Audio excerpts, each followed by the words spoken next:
And here's the weights, and there's the covers, your slider guides. The weights in my machine are 21 grams, and on the wife's machine you can see they're quite a bit thicker. They're a lot heavier weight. And the Kodiak, these weights are 30 grams, so it will upshift a lot quicker than the Grizzly, which will work out just fine for the wife's machine. So Yamaha automatic, what'll be for the weights, and then we will use this polyurethane, and we'll put that for your slider here for the sleeve, where it slides up and down the sleeve. All right, there you go. All the weights are laid down in there, and now I'm going to pack more grease on it. So there it is, packed full of grease. I have grease where the cam plate slides are going to be. We'll put our 1mm shim right there, and then we're going to set that cam plate. There's going to be our shim right there. And now we're going to set our cam plate on there.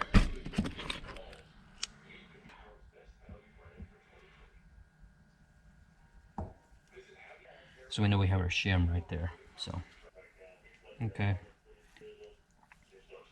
So I think I'll buzz these down with the drill. Kodiak set up there, and mine, and we're going to wipe these bottoms off. Your sheave face here where your belt runs. So I've been touching with my greasy hands. Got everything back together here, clutch basket or this support. Done a ratio check on it when it was just a little over 3 to 1, just exactly the same as that one. So that should be good for her. Hopefully she'll be slipping the clutch a lot less when taking off. She always takes off real slow, and that should really help extend the clutch life of the wet clutch. I'm getting ready to put these on. You wanted to inspect this gasket. This would be a good time to do this. Make sure your gasket around the edge here is in good shape, not split or falling out anywhere. You definitely don't want that to get wet when you're going through creeks and stuff. Hey guys, thought you guys might want to see the Kodiak on a run as well. You know, I did the clutch setup on it, so I thought I better get it out just in case some of you folks are interested on how it turned out. We just done clutch modifications only, you know, the lower range and the upper range, just to give it more range.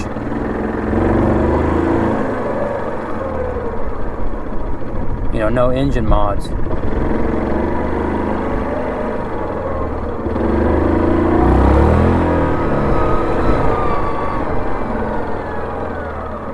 So we just want to, you can just kind of feel how the clutch slips a little and locks up. Now this is no secondary spring, just the clutch mod. You know, the primary sheave mod, lower ratio and upper ratio.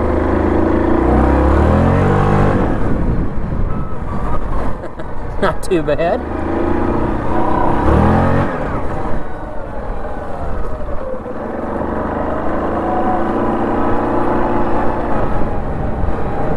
And go down to here. See, that's what we're usually doing. Now that clutch is not slipping hardly at all because it's so low geared. That's good. Now we'll buzz it down the road. The sun's shining. We'll buzz it down the road and see what the top speed is. See if that changed any. You know, I made so many more changes with the Grizzly. This one I just done the clutch mod, you know. So, and this one has the heavy clutch weight, so this engine's going to run a lot less RPM. But we don't have an RPM gauge, so we really can't tell. It upshifts a lot quicker on this one, which is perfect for the wife. It just, well, we'll see what the top speed is. The top speed used to be, I think, 63.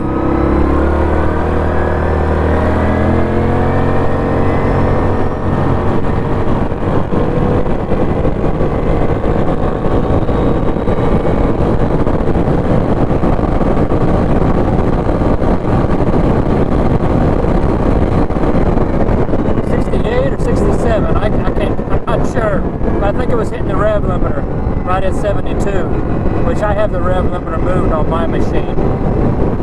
So that's what, 67? I think it said 67, I'm not even sure. That's 4 miles an hour quicker than what it used to do at 63, if it was 63.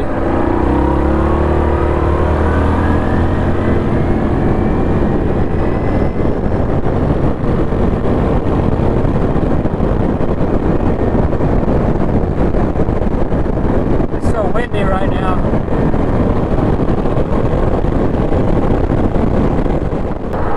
The RPM's a lot less on this thing cruising though, I like that. Okay guys, there's the Kodiak run for you. Clutch mod only. Thanks for watching, we'll see ya.